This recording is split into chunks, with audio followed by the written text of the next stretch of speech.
예, 안녕하세요, 여러분. 자, 이제 10위부터 들어가 보도록 하겠습니다. 예, 공인인증서네요. 예, 다들 이제 새해 되면서 공인인증서가 이제 이름도 바뀐 걸 아실 거예요. 공동인증서죠. 이제 공인인증서가 전면 폐지 추진인데 알아야 될 것은 이 공인인증서가 사라진 건 아니죠. 이제 사라진 건 아니고 공동인증서라 이름 바뀜으로써 독점 접지를 상실했다. 이게 핵심이 될 것 같습니다. 그래서 지금 이게 바뀌게 된 계기가 뭐냐면 이제 기존에 갖고 있었던 공인인증서는 사용 가능해요. 근데 어떤 지위적인 면에 있어서 독점권이 없어지고 다양한 이제 핀테크 업체들에서 나와 있는 인증서들을 공동으로 사용할 수 있게 됐다라고 바뀐 거죠. 저 같은 경우도 이제 토스 씁니다. 토스도 쓰고 네이버도 받아놓긴 했어요. 그러다 보니까 실제 지금 공동인증서 시행이 되면서 이제 각 사이트마다 만들어지는 것들, 또 뱅크사인이라고 은행 연합 협체들도 있죠. 이런 데서 사용하게 되는 건데, 첫 번째 개념은 공인인증서 자체보다는 공동인증서란 표현 자체에 대해서 여러분이 신경을 좀 써주시면 좋겠습니다. 이제 어디에서만 쓰는 게 아니라 접근성 뛰어난 어떤 통신사나 이런 것들을 한꺼번에 같이 쓰면서 이렇게 되는 것도 있고요. 제가 있던 토스라든지 또 카카오페이에서 나오는 것도 있죠. 이런 것도 있고, 뱅크사인이라고 은행연합협회인데 아무래도 이제 갑자기 만들어지고 우리가 원래 사용하던 플랫폼이 아니기 때문에 잘 안 쓰는 경우도 있을 거예요. 또는 이제 핀테크 업체라고 합니다. 이것도 출처가 잘 됐던 개념 중에 하나예요. 핀테크라고 하는 거는 테크놀로지하고 뭘 합치는 금융입니다. 이 금융과 이제 합쳐져서 나온 신조어 같은 건데, 핀테크 업체다라고 하게 되면 어떤 이런 기술적인 측면과 금융이 합쳐져서 만든 그런 회사들을 핀테크 업체라고 해요. 우리 쪽에서 나와 있는 예시는 핀테크 아토닉이 나와 있죠. 아토닉이 중요한 게 아니라 핀테크와 관련된 다양한 기업들이 이제 많이 활동하게 됐다, 이렇게 보시면 될 것 같고, 여러분들 이거 말고 나이스도 있을 거고 이런 데서 많이 쓰는 것들 있잖아요. 그래서 인증서들을 통해서 다양하게 쓸 수 있다라는 점입니다. 그래서 이 공인인증서 자체가 편의성이 커지도록 하기 위해서 하는 것도 있고요. 예전에 우리가 입력을 할 때 비밀번호 입력하고 다들 해봤을 거예요. 그리고 제가 이제 개인적으로 스트레스 받는 거는 이게 매년 업데이트를 해야 되는데, 우리가 그렇잖아.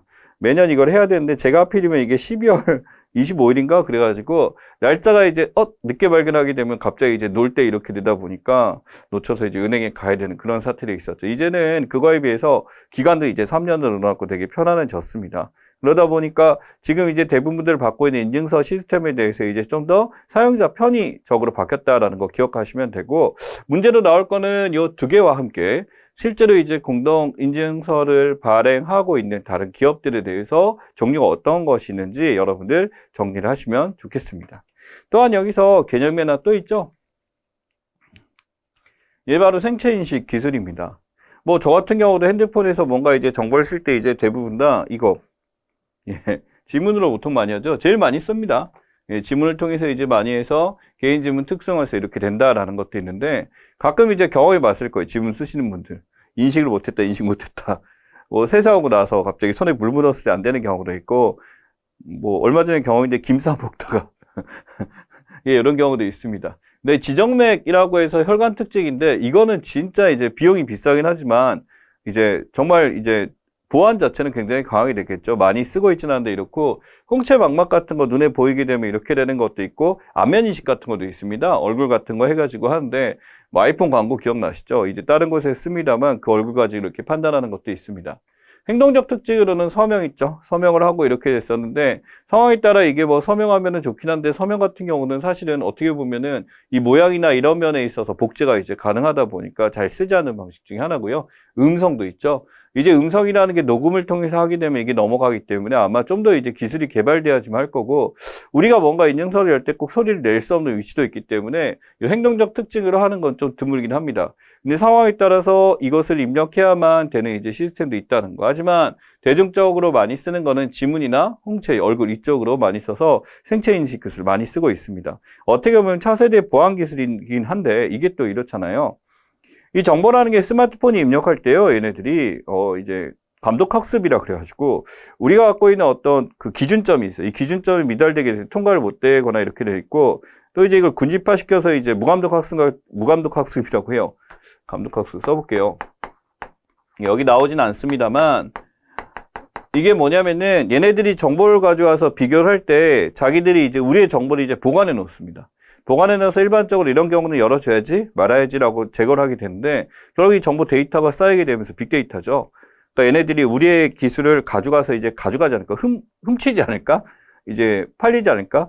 그런 거 있잖아요. 예전에 공인인증서 뚫렸다 이런 말이 있다시피 이게 과연 이제 나쁜 마음을 품고 이것을 정보를 가져가게 되면 이게 활용될 수도 있으니까 그런 것들이 있고 영화 보면 이런 거 참 많죠. 아직까지 비현실적이긴 하지만 아직까지 생체 인식에 대해서 이제 많이들 활용하고 개발되고 있다라는 거 아시면 좋겠습니다. 자, 그 다음 보시면은, 부자 증세 현황이죠. 부자 증세라는 표현은요, 실제로 부자 증세를 해서 받겠다라고 해서 지금 우리가 앞에서도 계속 나왔으면 예산이 부족하죠. 그래서 하게 되는데, 더 정확한 표현은 부일세라고 합니다. 부일세라고 그래서 부자 증세 현황에서 각 나라마다 하고 있는 걸 보시면 나옵니다. 영국, 초과소득세 소득세율을 50%까지 높였어요. 이런 뭐야? 그러니까 이 사람이 버는 거는 뭐 예를 들어 15만 파운드니까 금액으로 따지자면은 거의 뭐 10,000파운드, 1억, 1,000 해서 한 달 1년 수입이 거의 지금 연소득이니까 거의 20억 가까운 사람들이 얘기하는데 이런 사람 같은 경우 20억을 벌면은 거의 5억 정도는 뱉어내야 되는 거죠. 엄청나죠? 미국 같은 경우는 39.6%고 고소득 자본이득 배당세율 20% 나오는데 이 미국이란 나라 그래요. 미국에 가는 이유가 보면 50%, 50%인데 혼자 좀 낮죠. 그러다 보니까 이제 부자들이 이제 수입이 많이 나게 되면 국적을 미국으로 바꾸는 경우도 그런 이유 중에 하나입니다. 그리스 같은 경우 45% 이런 거 엄청난 거예요. 5%, 10% 높아지면 진짜 조세저항이랑 강하게 됩니다. 여러분들 기억해야 될 조세저항이라고 하죠. 이러한 저항에 대해서 당연히 커질 수밖에 없는 게 현실이기도 하고요. 포르투갈은 뭐 애초에 지금 뭐 거의 그 국가 이제 부도 상황까지 갔기 때문에 부일세는 당연히 할 수밖에 없었던 것 중에 하나고 아일랜드나 지금 이런 나라들 아이슬란드 같은 데 보입니다. 아이슬란드는 지금 독특하긴 한데 여기는 이제 국가 부도를 놨던 나라예요. 그러다 보니까 뭐 이런 걸 할 수밖에 없고 한국 볼까요? 예, 35%에 33% 인하라고 나왔습니다. 고소득증 소득세 우리 반대로 가고 있죠. 그러다 보니 이제 부일세를 만들어서 좀 받아야 되겠다라는 얘기가 왕왕 나오는 이유가 사실 한국은 빈부격차가 매우 큽이고 이게 또 방향이란 게 있어요. 그 현재 상황이 중요한 게 아니라 점점씩 이게 커지기 때문에 이게 문제가 되는 거지. 그러다 보니 국가 위기 상황에서 과연 뭐가 맞을까라는 거에 대해서 부일세에 대해서 수도 없이 나오는 건 많이 있습니다. 근데 실제 이게 실효성이 있는가 해서 전문가들이 많이 있는데 어떻게 보면 우리나라는 이 세금에 대해서 이제 현물화해서 가지고 있기보다는 부동산이나 다른 거로 갖고 있기 때문에 세금이 갑자기 높아지게 되면 기존에 갖고 있는 황금성, 유동성이 약하기 때문에 이제 저항이 좀 더 셀 수밖에 없는 그런 입장이기도 합니다. 주요 근로소득세 면세자 비중 한번 볼게요. 예, 보면은 한국이 어때요? 면세자 비중이 한국이 굉장히 높죠. 이 얘기를 하는 이유가 바로 그 개념인 국민계세주의죠. 욕 같죠? 이 개자가 모두 개자. 근데 이 개별할 때 개자를 쓰잖아요. 모두, 각각. 그러니까 모두 그 개별적인 그런 의미에서 모두 세금을 내야 된다. 왜냐면 우리나라는 4대 의무 중에 뭐가 있어요? 납세 의무라는 게 있죠. 세금을 다 내야 되기 때문에 이 세금을 다 낸다라는 입장에서 모두 세금을 내야 된다. 그러니까 세금을 안 내는 사람이 이렇게 많은 거예요. 많은데 그러니까 조금이라도 기여를 해야 된다라는 거지. 형식적으로나마 이게 의무라는 거 어떤 혜택을 누리고 있으면 어느 정도 해야 된다죠. 물론 막 사회적 약자나 힘든 사람에서 안 받는 게 이해도 가면서도 한편으로 이제 국가의 어떤 일원으로서 받는 혜택이라고 한다면 이것이 맞지 않을까라고 해서 국민계세주의라는 말이 있습니다. 모두에게 세금을 걷어야 된다라는 거니까 기억을 하고 가시면 좋겠습니다.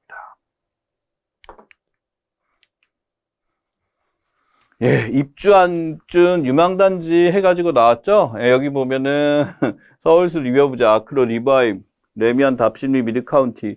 예전에는 그렇게 유명한 지역이 아닌데 최근에는 막 엄청 뜨고 있고 김포 지역도 저렇게 나온 이유가 뭐냐면 김포 지역도 지금 보이죠? 저기 지금 굉장히 예전에는 정말 뭐 한적한 곳이었는데 이제 그 투기과열지구에서 빠지면서 갑자기 저렇게 인기를 끌게 된 그런 쪽 중에 하나입니다. 지금 이거 말고 원래 비싼 데는 여러분 알고 계신 데 있을 거예요. 뭐 반포 자이 같은 데는 뭐 40억, 45억까지 떴죠. 그런 데도 있고 한남더 힐 유명하죠. BTS 살고 뭐 연예인들 많이 살고 있는데 70억대 넘어섰고 90억짜리도 있죠. 뭐 몇몇 이제 뭐 어떤 하원광사가 산 데 이제 130억짜리인가 어디로 있습니다만 이제 그런 데가 지금 전형적인 이런 유망단지라고 하는데 유망단지가 목적이 아닙니다. 여기서는 표현이 바로 뭐냐면 똘똘한 한 채라고 불러요. 사실 이런 데 구입하는 사람이 아끼고 모여가지고 이거 한 채만 있는 사람이 아닐 거야. 무슨 뜻이냐면 이제 집 두 채를 가지면 이제 보유에 대해서 어떤 세금 자체가 굉장히 많아지기 때문에 결국 2주택 이상 다세대 주택 소유자 같은 경우는 이제 소득적인 면에 있어서 이득이 별로 남지 않는 팔아버리고 가장 이제 확실한 데 하나를 투자하게 되다 보니까 이 돈이 어느 쪽에 몰렸나 했더니 모든 것에 여러 군데 막 한 군데 사고 전세 지금 한 군데 사고 연세가 연쇄적으로 이렇게 없는 게 아니라 그냥 비싼 데 하나 사가지고 이렇게 기다리고 있는 거죠. 그러다 보니까 이 똘똘한 한 채라는 개념으로 나오다 보니 무슨 형태가 나타났냐면 김포 같은 데나 용인, 처인, 파주 같은 데가 왜 나타났냐면 풍선 효과예요. 어느 쪽을 눌러버리다 보니까 이제 반대적으로 그 주변에 있는 다른 집값이 올라가게 되는 그런 효과가 됩니다. 바로 이게 풍선 효과죠. 뭐 재보를 누르면 효과가 없긴 한데 풍선 누르면 반대쪽이 부풀어 오르잖아. 그런 것처럼 한쪽의 가격을 낮췄더니 다른 쪽의 가격이 올라간다라는 게 이제 풍선 효과고 역시 이제 출제가 제일 되는 개념 중에 하나입니다. 똘똘한 한 채라는 개념 잘 알고 가시고요. 똘똘한 한 채는 똘똘한 한 채 투자해야지라는 개념이 맞긴 맞는데 어떻게 보면 다주택자들이 선택하는 개념으로 이렇게 된다라고 하게 됨으로써 이 아파트 값이라는 게 끊임없이 치솟게 되고 뭐 대통령 입장에서는 신년 기획 인사나 뭐 말을 꺼냈지만은 부동산 정책에 대해서는 어느 정도 실패했다라는 걸 인정을 했죠. 예, 맞습니다. 예, 여기 보시면 뭐 이 자료가 여러분들이 모두 다 기억하라는 건 아닙니다. 여기 노란색으로 하는데 예, LREM 나와 있죠. 바로 뭐냐면 전진하는 공화국. 바로 마크롱 이제 프랑스 총리가 여기에 소속돼 있는 곳이 마크롱 대통령이 소속돼 있는 곳이기도 합니다. 이 마크롱이 소속돼 있는 데가 바로 뭐냐면 이제 여기서 이제 대통령으로 당선될 때 있는데 얘네 이원 집정부제죠. 그러다 보니까 이제 다른 건 나누겠는데 적대 보면 국민연합이 보입니다. 두 개가 이제 가지고서 양쪽의 사입니다만 기본적으로 마크롱이 이제 선택을 대우도 하지만 여러 정부적 측면에서 바뀌니까 이제 프랑스가 갖고 있는 이원 집정부라는 단어를 알아주셨으면 좋겠고요. 얘네들은 내부적으로 이렇게 견제를 하도록 굉장히 요구를 하고 있습니다. 근데 최근에 이 마크롱이 바로 뭐가 시제냐면 보안법 반대죠. 경찰입니다. 근데 사실 이 보안법에 대해 생각해야 될 게 이제 국제적으로도 연관이 되는데 난민들을 많이 수용하게 됨으로써 내부적으로 국민들의 안전이 위험해지다 보니 프랑스 경찰에 대한 권한 자체가 굉장히 높아졌죠. 근데 한편으로 이제 워낙 자유 똘레랑스를 외치던 프랑스이기 때문에 이러한 강화가 보호해주는 것도 있지만 한편으로 자기네들의 자유를 침해한다라고 보는 것 중에 하나예요. 그래서 그 총리 이름이 뭐냐면 장 가스텍스라고 하는데 당연히 총리의 역할은 마크롱 대통령에 대해서 반대되는 입장으로서 맞서고 싸우고 있습니다. 그래서 여기서 이제 위헌 여부를 따지겠다라고 하게 되면서 서로 간에 이제 갈등이 일어나고 있는 사태가 이 프랑스에서 보여주고 있어요. 이 프랑스 같은 나라는 여러분이 알고 있는 그런 것과 좀 다른 면을 많이 가지고 있어요.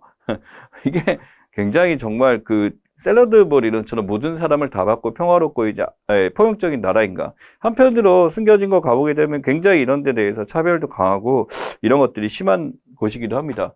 여러분 기억할 거는 총리 이름 마크롱은 워낙 유명하니까 이렇게 되고 LREM 해가서 전진한 공화국이라 그래서 마크롱이 소속된 당이라든지 프랑스 보안법 강화 때문에 일어난 거 또 가장 기본적인 오래된 얘기 이원 집정부제 정도 기억하고 가시면 좋겠습니다. 예, 지금 여기 보시면 스마트 대한민국이라고 나왔어요. 스마트 대한민국 디지털 경제인데 사실 여기서 알고자 하는 게 바로 이름을 기억합시다. 예, 새롭게 만들어진 부서죠. 중소벤처기업부죠.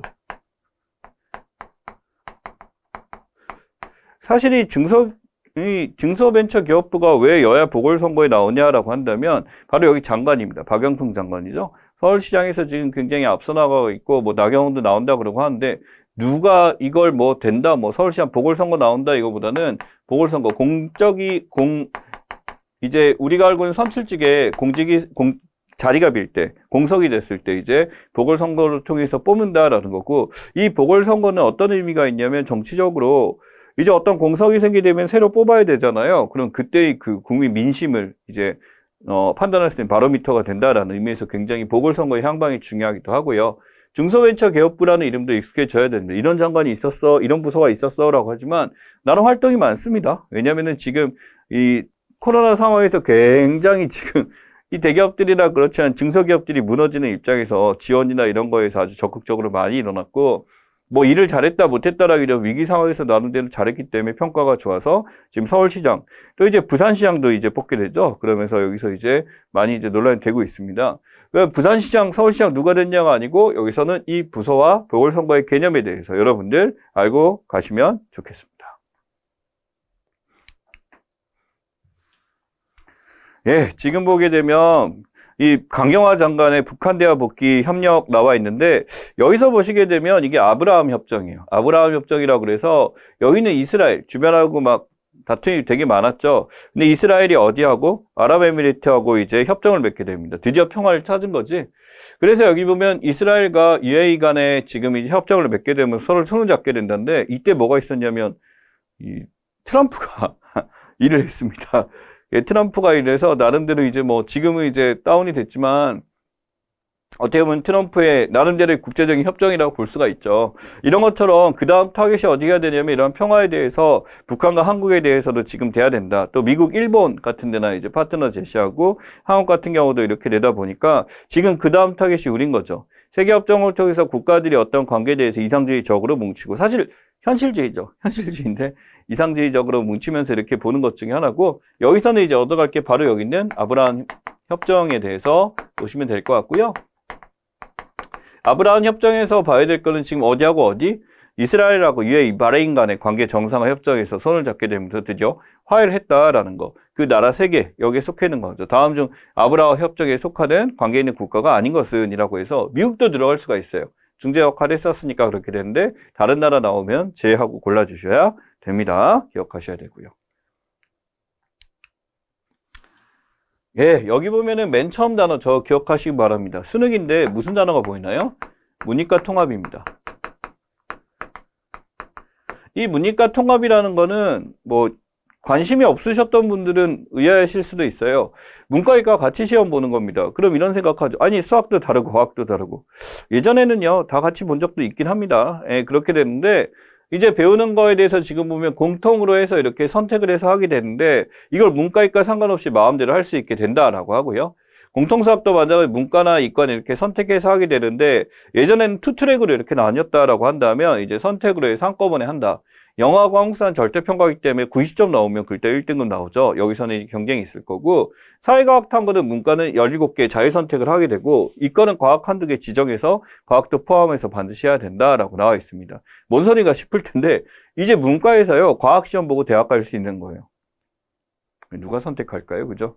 수학 같은 경우도 자유선택이라고 하지만 어떻게 보면은 이제 문과에서도 가장 유리한 과목이 있겠죠.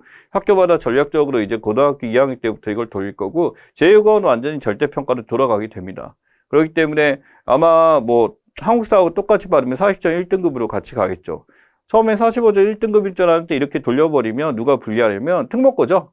외국어 고등학교 같은 이게 유리했었는데 이제 그런 거와 상관없이 안정적으로 가고 이렇게 되는 겁니다. 그래서 수학이 이제 큰 변화가 있었다라는 것들, 그 다음에 사회과학 탐구에서 변화가 있으면서 이제 문이과 통합으로 이런 식으로 하게 됩니다. 결국 지금 이렇게 통합으로 하게 되면서 이전과 차이점은 계속 말이 나왔던 것 중에 하나가 수시. 이 수시와 정시라는 것이 있는데 두 개 차이는 아시죠? 수시라는 거는 이 고등학교 때 활동이나 이런 상황을 통해서 이렇게 뽑아서 올라가는 거였다라고 한다면 정시는 그야말로 이제 수능을 보는 거죠.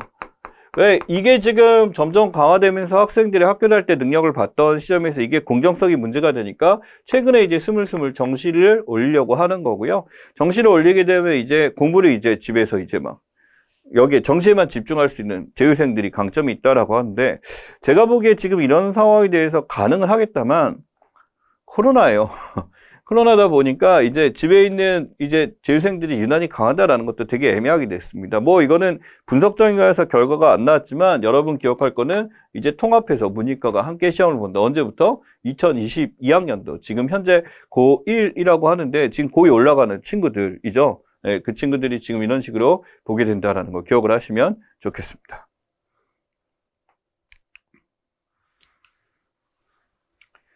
예, 해외 정상 뇌물 스캔들 나와 있어요. 해외 정상 뇌물 스캔들인데 지금 여기 보면은 이제 벚꽃 스캔들이죠. 참 아베는 참 대단해. 온갖 이제 똥을 싸놓고 왔는데 거기 보시면 여기 로키드 사건이라고 있습니다. 다나카 가쿠에이라고 예전에 이제 총리였는데 아마 이름을 묻지는 않을 거예요. 근데 로키드 사건이란 건 알만하죠. 항공기 수입 도와준 데건 뇌물 제공인데 이 금액이 상상을 초월하게 됩니다. 그러니까 일본이란 데가 아다시피 이러한 뭐 일본의 국민들 자체에 대해서 우리가 막 비판하기는 좀 애매해요. 지금 이제 뉴스 뜨고 하면 중국이 더 심하고요. 일본 국민들이 지금 코로나 때문에 그런데 일본의 그 위에 헤드들, 엘리트들이라고 부르는 그 엘리트주의가 팽배한 그런 사람들은 여전히 보수적인 그런 행위를 일삼고 있죠. 아주 그냥 그 아베 자식들이 아주 그냥 그대로 이어가서 하게 되는데 비단 이런 정산 뇌물 스캔들이 일본의 사건은 아닙니다. 대만 볼까요? 천수입의 뇌물 스캔들에서 10억 대만 달러. 대만 달러 하게 되면 한 200원 되니까 엄청나죠. 이거 뇌물했었고 에스트라라 스캔들도 있죠. 사실은 830억 원. 돈도 없는 나라가 말이지. 그다음에 이탈리아 같은 경우 베를루스코니 뇌물수수 나왔는데 이 사람은 무슨 최초 총리 3번 영입하고 이렇게 된 사람인데 뭐 여성 문제도 그렇고요. 별의별 일들이 많이 있습니다. 그래서 우리가 정상에 대해서 이제 비판할 때 우리가 생각해 보면 한국이란 나라가 문제가 많다라고 생각하기 쉽겠지만은 외국 보면요. 장난 아닌 나라 많습니다. 기억하고 가시면 좋겠고요. 여기 보시면 법권 수재나 아베 검찰 수재 법계 스캔들 기억하시면 좋겠습니다. 바로 뭐냐면은 얘네들의 이제 그 검찰 조사가 뭐냐면은 법권 스캔들 하게 되면 여기 모여서 아베와 관련된 사람들이 법권놀이 한다고 하는데 여기서 어떤 정계에 대한 이런 얘기나 어떤 불법 향응 제공하고 이런 문제가 되는 겁니다. 한두 개가 아니에요. 예, 그래서 이제 교육 재단 같은 문제도 있고 그 부인도 연관된 거 있고 하다 보니 그런 사람을 왜 계속 뽑아줬는지. 중요한 건 일본에서도 아베 좋아하지 않아요. 예, 엄브렐라 무브먼트 나왔습니다. 밑에 보면 엄브렐라 무브먼트 뭐가 보여요? 홍콩이죠. 이게 홍콩에 가보면은 홍콩의 국가보안법 발동돼서 난리가 났었죠. 그래서 기억해야 될 게 이 사람, 조시아 웡이라고 있어요.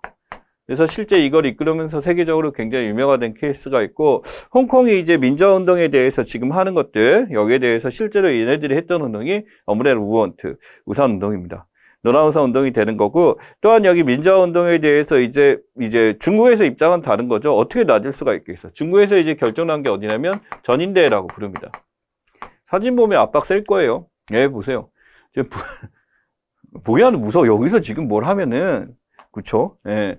지금 보면 중화인민공화국 제13 굴전, 예, 국인민전대, 인민대표대회, 제1차 회담 해가지고 모여서 지금 사람들 나오면서 얘기하게 되면서 여기서 결정된 사항이다 하는 겁니다. 이 전인대는 뭐냐면 바로 중국 최고 권력기관이고 여기서 결정되면 모든 게 다 끝나는 그런 것 중에 하나입니다. 지금의 차이나 파워는 상상을 초월하죠. 여기도 있고요. 이 상무위원회이죠. 우리나라 상임위원회 같은 데가 있고 여기서 결정해서 이제 홍콩이라는 데에 대해서 완전히 이제 의원직 박탈 권한 전부 다 부여하고 홍콩을 완전히 통제하려고 들어갔었던 그런 내용이죠. 당연히 여기에 조사용이나 아까 홍콩의 이제 엄브렐라 무브먼트처럼 이런 운동을 통해서 여기서 이제 벗어나려고 하고 있습니다. 당연히 이러한 보안법에 대해서 굉장히 저항하고 있고 아마 계속 이슈가 되는 거기 때문에 조샤옹이나 이런 전인대 같은 거, 상무위원회나 이런 것들은 좀 정리라고 하시면 좋겠습니다. 예, 지금 이거 보이시죠? 뭐 저거는 요새 처음에는 많이 썼는데 요새 잘 안 보니 추워서요. 아마 날씨가 좀 시원해지게 되면 많이 쓰지 않을까 싶기도 합니다. 걷는 것보다는 편하고 마스크도 써야 되니까 이동할 때 편하고 길거리 보시면 많이 이용하고 있죠. 킥보드입니다. 바로 뭐냐면 전동 킥보드법이죠. 우리가 익숙치 않아서 이게 좀 막 마이너스다 하고 나는데 이게 이 무매너에 대해서 규제를 하겠다라는 겁니다. 그래서 교통이동 수단에 대해서 자동차 도로로 이동을 해야 돼요. 저는 불보듯 뻔한 게 당연히 자동차 도로로 가야 되니까 자동차 병목편상 나타나겠죠? 16세 이상 운전면허 소지자 보호장비까지 반드시 해야 됩니다.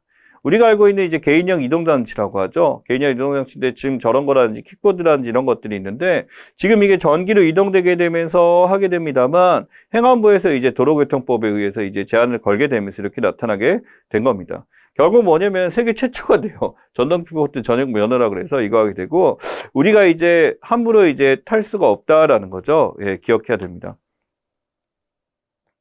여기 보시면 절 타고 다니면서 만 16세 이상 이제 애들이 이걸 타는 것도 전동 킥보드는 힘들게 됐습니다. 물론 안전적 처사에 대해서는 충분히 이해가 갑니다만 과연 어디까지 제한을 해야 될까 고민해야 되고 여러분 전동 킥보드법 기억을 하시기 바랍니다.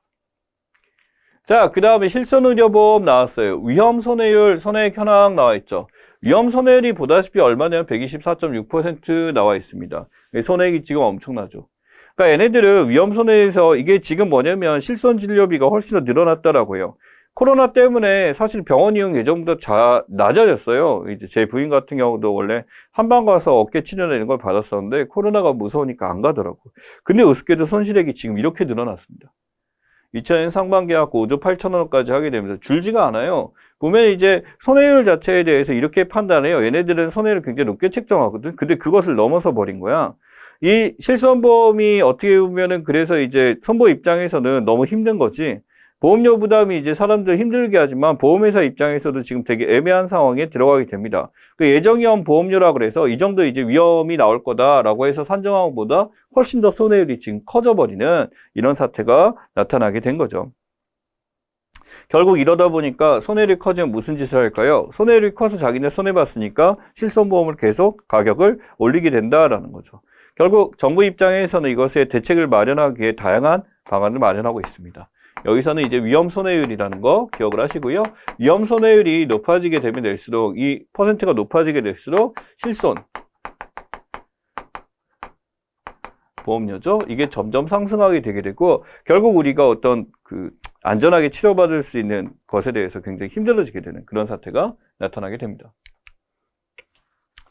자, 여기서는 아프리카 연합 하나 뽑아봤어요. 예, 물론 여기 보면 티그라이 분쟁 격화다 그래서 에티오피아에 있다 그러는데 티그라이 분쟁보다는 이게 어느 나라에서 있는지 이 정도로 물어볼 것 같아요. 에티오피아, 이디오피아라고도 하고요. 에티오피아에서 이제 티그라이 분쟁이 있었다라는 거 그쪽에 있는 데서 있었고 이 모여서 하는 게 아프리카 연합입니다. 범아프리카 정보한 기구라고 그래서 생각보다 아프리카에서는 그 연합 정도가 강합니다, 여러분. 그래서 얘네들은 국가별로 응원을 같이 해요. 자기네끼리 싸울 때 엄청 싸우는데 다른 나라가 아프리카하고 붙으면 진짜 자기 아프리카에 있는 나라를 응원하는 그런 게 있습니다. 얘네들이 모여있는 게 뭐냐면은 정보한 기구라고 해서 이제 이 아프리카 전체 나라들이 모여가지고 한꺼번에 하는 거고 이게 에티오피아에 있어요. 아디스아바바 수도에 있는 거니까 기억을 하시면 좋겠고요. 그래서 아프리카 연합. 그럼 지금 이게 발족된 이유가 된 이걸 한번 봅시다. 티그라이라는 곳인데 에티오피아 위쪽인데 여기서 이제 분쟁이 일어나게 되면서 난리가 났었던 것 중에 하나입니다. 라고 해서 이디오피아 위치도 기억하고 결국 여기서 이제 뭐가 발생해요? 이 내부적인 분쟁이라고 다툼이 일어나면 또 다른 또 난민이 발생해야 되고 또 전 세계적인 분쟁과 논란으로 나타날 수도 있겠죠. 네, 좋습니다.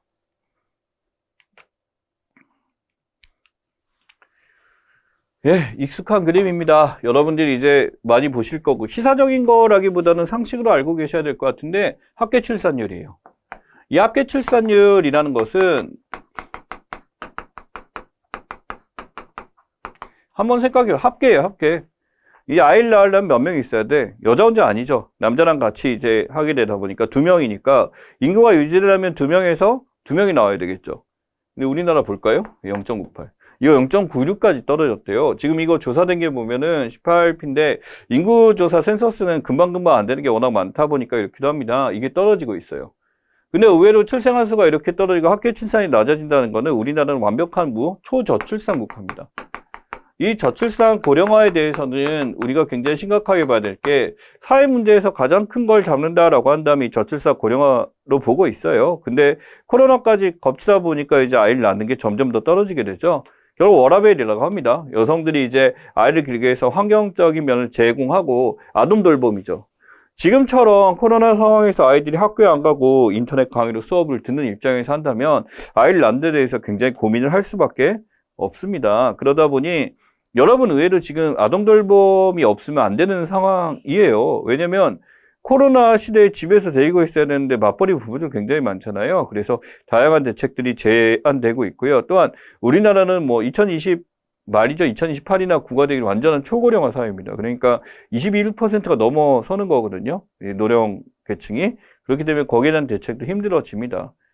그래서 지금 이러한 그래프가 나오면 합계출산, 우리나라 저출산 고령하고 여기에는 대책이라든지 전망이라든지 여기서 이제 물어볼 수가 있다는 거 기억하시면 좋겠습니다. 예, 이거 보시면은, 예, 블랙리스트 피해복구 체원 사상검증 나왔어요. 이게 뭐냐면 여성들이 노동 권리에 대해서 지금 해달라고 하는 그런 것 중에 하나입니다. 여기 보시면은 게임업계 규탄한다 뭐 이런 얘기 나왔는데 여성들이 와가지고 이제 어떤 자기의 일자리에 대해서 요구하는 그런 것 중에 하나입니다. 젠더적인 갈등을 보여주는 것 중에 하나죠. 여러분 여성 혐오라는 단어가 있지만은 반대로 남성 혐오도 있습니다. 그래서 젠더, 성별 간의 서로 간의 격차를 갈등하고 내부적으로 지금 이런 문제를 서로 논의하고 있는 것 중에 하나죠. 블랙리스트라는 게 이렇죠. 이제 어떤 발언했거나 과거에 어떤 자신의 어떤 SNS에 한 걸로 자신의 기업에서 이제 쫓겨나는 그런 현상인데, 문제는 이제 이게 이거예요. 소비되는 것을 보자면 게임을 소비하는 사람들 대부분이 성별을 봤을 때 남자들이 많이 하는 거야. 그러니 여성들이 어떤 자신의 성향을 표출했었을 때 이 게임을 소비한 대부분의 남성들이 여기에 반발하게 되면서 나타나는 현상 중에 하나입니다. 예, 돌아가신 분이에요. 조비오 신부 선종, 이제 신부님께서 하늘 갔을 때 이렇게 되는데, 이분이 바로 뭐냐면 이 전두환과 관련이 있죠. 이 전두환의 이제 5.18에 대해서 이때 이제 고소를 하고 이렇게 됐었던 분 중에 하나입니다. 이분이 선정을 하셨고, 이 전두환이 23년 만에 또 유죄를 받았었는데 결국 이분의 업적이라고 볼 수도 있죠. 그래서 여러분들 기억해야 될 게, 전두환 유죄라는 건 어쩔 수 없습니다. 너무나 당연한 거죠. 그 당시에 있었던 이제 유죄에 대한 여러 가지 판단들이 있습니다만, 이 조비오 신부라는 분에 대해서 조금 기억을 해주시면 좋겠습니다. 어떻게 보면 이분의 가열찰 활동이 없었으면 그것이 묻혀 갔었겠죠. 예, 그 다음 FTAAP입니다. 여기 보면 아태 지역이죠. 아태 지역인데 여기 보시면 요게 FTA가 붙습니다. 프리 트레이드 어그리먼트 붙죠. 그 다음에 아세아하고 태평양지대 지금 해서 이렇게 되는데 패시픽 붙은데, 여기 보면 중국 주도해서 해가지고 이 참여국들이 모여가지고 한꺼번에 FTAAP를 만들어서 이 국가 간에 지금 이제 어떤 문화적 교류, 경제적 교류에 대해서 자유분방하게 할 수 있는 것을 이야기합니다. 이 국가 안에는 모여서 다른 데와는 다른 이제 경제 간의 어떤 관세라든지 이걸 정하게 됨으로써 이걸 원활히 시키려고 하는 것 중에 하나죠. RCEP나 TPP 같은 것들 역시 같이 활용되고 있는 것 중에 하나고요. 보면 이제 우리나라가 들어가 있습니다. 두 군데 여기 들어가 있고, TPP는 태평양 연안에서 이제 하고 있는 건데, FTA라는 거는 이제 1대1 무역 협상이죠. 그래서 이것을 이제 확대해서 다자간 무역으로 이렇게 형식으로 하게 되면서 각국 간에 나가는 것 중에 하나입니다. 그러니까 아시아 태평양 이제 자유무역지대라고 그래서 이게 지금 이제 관건이 됐던 것 중에 하나고요. 이게 왜 나왔냐면 한중 외교장관 회담에서 이제 이것을 하고자라고 하게 됐는데, 지금 내부적으로 중국에 대한 굉장히 부정적인 생각을 많이 갖고 있습니다만, 경제적인 측면에서 우리가 고려를 해야 된다는 거 잊으시면 안 되겠습니다. 그래서 FTAAP 기억해 주시기 바라고, RCEP까지도 조금 봐주시면 좋겠습니다. 탄소 중립입니다. 여러분 뭐 초등학교에서 지금 탄소 발자국이라고 그래서 내가 지금 쓰고 있는 거지만은, 탄소 중립이란 건 이래요. 온실가스 넷제로라고 하게 되면서 모든 에너지나 이런 거에 대해서 온실가스 배출원을 뭐 하려고 하는 거? 흡수원이 다시 흡수하도록 한다. 탄소가스를 0으로 바꾸려는 그런 작업 중에 하나입니다. 그러니까 어떻게 보면 탄소가스를 우리가 내뿜는 이산화탄소를 내뿜으면 나무라든지 어떤 숲에서 이걸 가져가게 되는데, 이걸 0으로 바꾸게 되면 온실가스가 증가되는 게 없겠다라고 하는 거죠. 이 각 나라들이 탄소 중립을 외치게 되면서 지금 탄소를 줄이고자 굉장히 애를 쓰고 있습니다. 그래서 우리나라도 정책 과제로 2012년부터 가열차게 이것을 진행하고 있고, 21년에 이제 여기서 이제 방안이 나왔죠. 물론 이게 한국식 뉴딜이라 그래서 코로나 때문에 약간 멈춰 있는 거 맞지만, 엄밀하게는 세계적으로 이 탄소 중립 사회로 나가게 되는 게 굉장히 중요하게 될 거고, 이게 국가 내부적인 환경 차원을 넘어섭니다. 넘어서는 이유는 이제 이것을 활용하지 않은 국가에 대해서는 이제 같이 뭐 일을 안 하겠다라든지 이런 게 생길 수도 있겠죠. 그게 이제 이거 말고도 교토의정서나 기타 등 다양한 거, 탄소를 줄이기 위해서 또 탄소 거래 배출권 같은 경우도 있죠. 이 탄소 배출권 거래제는 실제로 그 나라가 쓸 수 있는 탄소 배출량을 이제 국가 간 거래를 통해서 이 국가 간의 이제 격차를 줄일 수도 있고요. 그만큼 이제 방지를 하게 되는 그런 것 중에 하나죠. 탄소 중립도 기억해 하시면 좋겠습니다. 라니냐입니다. 이 라니냐 같은 경우는 어떻게 보면은 굉장히 우리 사회에서 중요한 것 중에 하나입니다. 바로 뭐냐면 이상기후 현상이죠. 갑자기 온도가 하강됐을 때 나타나는 현상이 라니냐입니다. 그러면은 반대로 엘니뇨라고 있죠. 엘니뇨 같은 경우는 얘는 0.5도씨 하강. 0.5도씨 하강이 어떤데? 이 해수면 전체가 0.5도씨 하강되면 그 남은 에너지는 어디로 갈까라는 거지. 알베도라고 하죠. 지구의 열평형 상태에서 이쪽이 떨어지게 되면 다른 데 온도가 높아지니까 이상기후가 나타내는 현상 중에 하나입니다. 이 정상기후 캐류가 이렇게 되지 않다 보니까 무역풍의 이동이 갑자기 많아지게 되고 엄청난 폭풍이 일게 되죠. 엘니뇨는 반대로 여기 보면 남자아이라고 하는데 평년보다 0.5도씨 이상 올라버리게 됩니다. 그럼 여기 온도가 올라오게 되면 다른 데는 차가워지게 되고, 여러분 이게 일시적으로 차갑게 되면 그 지역의 수증기가 많이 박출리게 되면서 건조기후가 나타나기도 하고 수많은 이상기후가 다른 쪽에 나타나게 됩니다. 결국 이 투모로우 영화도 있죠. 예, 이렇게 되면서 이제 이상규가 많이 나타나는 현상들에 대해서 우리는 기억해 줘야 됩니다. 굉장히 유명한 현상이고, 엘니뇨는 뭐 0.5도 올라가게 되는 거, 그래서 해안이 이렇게 되고 라니냐도 떨어지는 거, 이렇게 기억하시면 문제 풀 때 편안하게 하실 수가 있습니다. 예, 체외 수정에 대한 얘기인데요. 생식 보조술이라고 부릅니다. 이 생식 보조술 같은 경우는 여러분이 기억해야 될 게 인공출산에 대한 얘기죠. 사유리 씨가 이제 일본에 가서 이제 비혼 출산을 낳게 되면서 이게 이슈가 됐던 내용 중에 하나예요. 그래서 여기 보면 체외 수정하고 인공 수정인데, 체외 수정이라는 표현보다 여러분한테 익숙한 건 시험관 하기가 편하죠. 정답 난자를 채취해가지고 여기서 시험관에서 하다 보니까 시험관 하기라는 표현은 우리가 상용은 하고 있지만 실제로는 저 체외 수정이라는 말을 더 많이 쓰고 있습니다. 그 다음에 동결배아라고 그래서 보관해 두었다가 해동시켜 이식한다라고 하게 되는데, 배아를 동결했다가 필요할 때 이제 하게 되는 거죠. 그래서 건강할 때 난자를 채취해서 이것을 하게 되는 거고, 인공수정은 정자를 이제 여성의 그 좌우에다가 직접 이렇게 싸서 이제 넣게 되는 케이스를 이야기합니다. 당연히 수정을 미리 시키고 들어간 이 시험관 아기가 당연히 좀 더 이제 성공률은 높아요. 성공률은 높고요. 우리나라는 인공수정이나 시험관 아기에 대해서 국가에서 이제 100% 지원은 아닙니다. 여기서 어떤 비용에 대해서 일정한 몇 회까지 지원하게 됨으로써 당연히 이게 저출산을 해결하기 위한 일종의 정책으로도 활용되고 있겠죠. 야, 근데 이게 난자를 의도적으로 많이 채취해야 되기 때문에 약을 맞거든요. 호르몬약. 여자 몸에 있어서는 절대 쉬운 게 아닙니다. 일반적으로 만드는 난장이나 과배란을 시키기 때문에 굉장히 힘들어요. 예. 자, OECD 주요국 혼외출산 비율입니다. 자, 한국 1.5 보이죠? 혼외출산. 혼외출산이라면 우리 뭐 미혼모라 그러고 익숙한 거긴 한데 한번 보세요. 프랑스 노래 써야 돼. 50% 넘습니다. 그러니까 결혼 없이 아이를 낳는 거에 대해서 좀 굉장히 높은 나라예요. 이것을 이상하게 보지 않고 한국은 그 평균이 엄청나게 낮죠. 그러니까 한국은 비혼 출산하거나 이런 거에 대해서 정말 이제 그냥 못 보는 나라 중에 하나고요. 이게 세계 기준으로 바뀌어야 된다라기보다는 이렇게 미혼모들도 아이를 낳을 수 있는 환경을 만드는 게 중요하다라는 겁니다. 그래서 여기서 이제 비혼 출산에 대한 사유리 방식에 대해서는 한국은 허용되지 않고 일본 역시도 쉽지 않은 거죠. 스펀뱅크라고 하죠. 정자은행이나 이렇게 받아서 하게 되는데 우리나라도 충분히 이런 거를 시행할 필요가 있다라고 생각하시면 될 것 같습니다. 볼리바르네요. 예, 볼리바르 있고 베네수엘라에 수많은 사람들이 이렇게 있습니다. 베네수엘라 볼리바르라고 하는 사람은 어떻게 보면 볼리바르 혁명을 이끌은 베네수엘라 얘기인데, 지금 이 마두로라는 미친한 단어를 쓰면 안 되지만, 이 베네수엘라는요, 굉장히 엄청난 산유국 부자였어요. 근데 정치를 아주 개판으로 하게 되면서 이제 난리가 났던 거고, 얘네 나라 지금 상황이 어떻게 됐냐면 엄청난 인플레이션과 문제를 통해서 상태가 지금 안 좋은 것 중에 하나입니다.